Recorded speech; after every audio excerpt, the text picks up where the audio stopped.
हेउछि प्रीति, बयस 15, मो दूध साइज 30 आउ चढ़ी साइज 80। मु देखिबाकू पूरा गोरा, सेते स्लिम नुहे कि सेते मोटी नुहे। मु एबे कोलकाता रे गोटे गोत स्कूल रे पढ़ुछि। मु सबुदिने साइकेल रे स्कूल जाए। ए कहानी एबे 2 मास हेला घटिछि। खरा छुट्टी परे स्कूल खोलिबार 4 दिन परे मोर ट्राफिक वाला बॉयफ्रेंड मते गोटे ऑटो गाड़ी भितरे नेई कि गेहिले आउ मो बियर सील खोलिले। मु साइकेल रे स्कूल जिबा बेले रास्ता रे गोटे ट्राफिक पड़े। मते सबुदिने सेइथि थिबा जणे ट्राफिक पुलिस जहार बयस 28 खंडे हेबो से मते लाइन मारंती। एमिति 3 मास हेबो से मते लाइन मारिबा परे मु हेले तांको भलो पाइबारे पड़ीगली। से गोगत जोब करिथिबारु मोर तांको बाहा हेबाकू इच्छा हेला। से मो फोन नंबर नेई कि मो सह धीरे धीरे व्हाट्सएप रे चैट करिबारे लागिले। एमिति आमर ए भलो पाइबा देखु देखु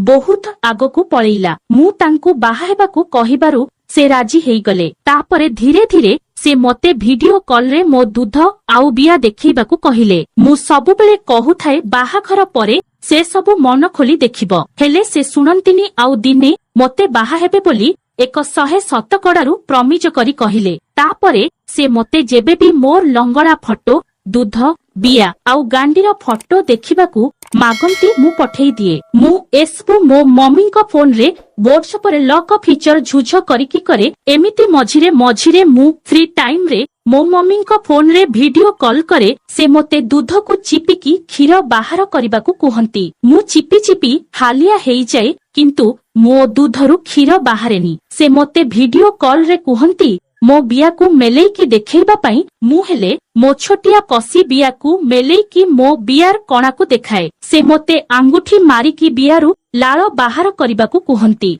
हेले मु बियारे आंगुठी मारिले मोट बहुत कष्ट हुए। खरा छुट्टी परे मोर स्कूल खोलिला। से मोते गेहिबाकू बहुत दिन हेलाणी कहिथिले, हेले मु स्कूल खोलिले गेहिबाकू देबी बोली तांकू कहिथिली। दिने एमिति सुविधा देखिकी से झुटी बंद कले आउ मु स्कूल जिबा बाहानारे से जोउठिकी कहिले मु गली। से तांकर जणे सांगर ऑटो आनिकी सेथिरे कभर लगेईकी स्टेशन साइड रे गोटे निछाटिया जगारे ठिया हेइथिले। मु जिबा मात्रके से मो साइकेल साइड रे लुचेई देले। तापरे आमे दुहे ऑटो भितरकू पसिगलु। ऑटो गाड़ीर चारियाडू से कभर पकेई देले। तापरे से आउ डेरी नकरी मोते तांको कोଳରେ बसेई देईकी मो दूधकू एकदम दळिबारे लागिगले। मु तांको कोଳରେ प्रथम थर पई बसिली, हेले मोते तांकर टिंगेई हेईकी थिबा टाणुआ बांड पूरा जणा पडुथाए। से मो दूध दळिबा भितरे मोते जोर रे कुंढेईकी धरिकी तांको बांडकू मो गांडी सीधा पसेइला भଳି करुथांती। तापरे से गोटे हाथकू मो लेगिंगरे पसेईकी मो चडी भितरे पसेइले। सेइठू से धीरे धीरे करी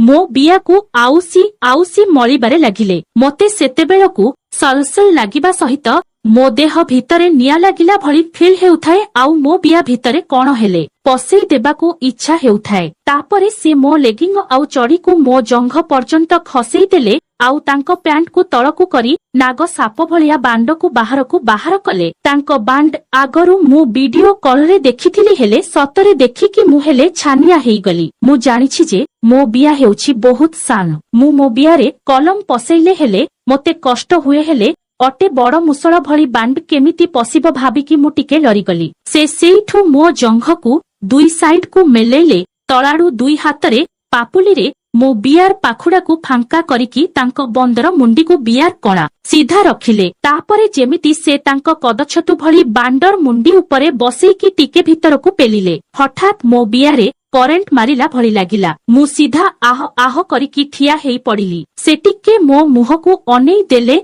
आउ कहिले, प्रीति फर्स्ट टाइम टिके कष्ट हेबो, तापरे देखिबा तुमे कहिबो आहुरी किह आहुरी किह। मते हस लागुथाए पुणी भय भी लागुथाए। एथर से सेही भଳି मो बियाकू मेलेईकी आउ थरे पसेइबारे लागिले। मु न देखिबा समयरे से लेंडाए छेप आगुआ तांको बांडरे बोली देइछंती। एथर मु धीरे धीरे तांको बांड उपरे बसिबाकू चेष्टा कली, तथापि तांको बंदर मुंडीटा पासिला बेळकू मो बियारे चाई चाई लागुथाए। से सेइठू किछि समय मो बिया उपरे बांडकू घसिले। तापरे मते कुंढेईकी धरिकी बियाकू मेलेईकी बांडकू जेमिति पसेइछंती मो पाटीरू आह आह मम्मी आह। एतिकी भितरे बांड पूरा बियार कणारे पसिकी सेट हेइगलानी। से सेमिति पसेईकी रखिथांती। मु हेले आउ उठी पारु नथिली कि हलचल हेई पारिलिनी। ओह मम्मी की कष्ट मोर मने पड़ी जाउछि। मो बियारे एमिति प्रथम थर पसिथिला आउ जय कष्ट हेइथिला मते मम्मी लो। तापरे से तांको मुसळ बांडकू मो बियारु धीरे धीरे बाहर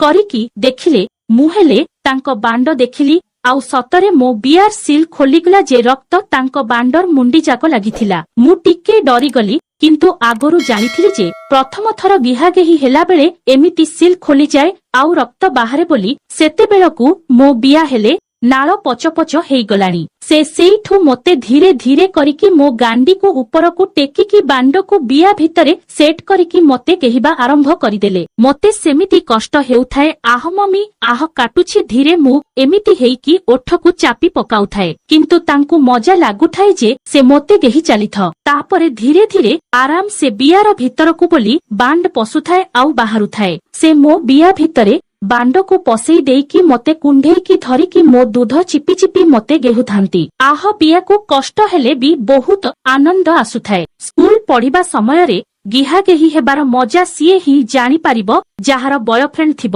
ତାପରେ କିଛି ସମୟ ଆମର ଗିହାଗେହି ଚାଲିଛି। ତାଙ୍କର ଲାଳ ବାହାରି ପଡିଲା ଯେ ସେ ଛାଟିପିଟି ହେଇକି ବିଆରୁ ବାଣ୍ଡକୁ ବାହାର କରିଦେଇକି ମୋତେ କୁଣ୍ଢେଇକି ଧରିକି ରହିଲେ। ତାପରେ ସବୁ ସରିଲା। ମୁଁ ପ୍ୟାଣ୍ଟ ଟେକିଦେଲି। ଆମେ ସେମିତି ଅଟୋ ଭିତରେ ସ୍କୁଲ ଛୁଟି ହେବା ପର୍ଯ୍ୟନ୍ତ ବସିଲୁ। ସେତିକି ଭିତରେ ସେ ମୋ ବିଆ ଭିତରେ ଆଙ୍ଗୁଠି ମାରି ମାରି ବିଆରୁ ପାଣି ବାହାର କରିଦେଇଥିଲେ। ତାପରେ ସେ ମୋଟ 10,000 ଟଙ୍କା ଖର୍ଚ୍ଚ କରିବାକୁ ଦେଲେ। ମୁଁ ଯେତେବେଳେ ଅଟୋରୁ ବାହାରକୁ ଆସିଲି ଆଉ ଧୀରେ ଧୀରେ ଚାଲିଲି ମୋତେ ଲାଗୁଥାଏ ଯେମିତି ମୋ ବିଆ ଭିତରେ କଣ ଲାଗିଛି। ମୁଁ ସାଇକେଲ ଚଲେଇକି ଆସିବା ବେଳେ ମୋ ବିଆରେ ବହୁତ ଦରଜ ହଉଥାଏ। ମୁଁ ସେମିତି 2 ଦିନ ଯାଏ ଠିକ ସେ ଚାଲିପାରୁ ନଥିଲି। ମୋ ବିଆ ସକାଳକୁ ଫୁଲି ଯାଇଥିଲା ଆଉ ତାଙ୍କୁ ଭିଡିଓ କଲ୍ କରିକି ଦେଖେଇଲି। ଏହା ଥିଲା ମୋ ସହ ଘଟିଥିବା ଘଟଣା।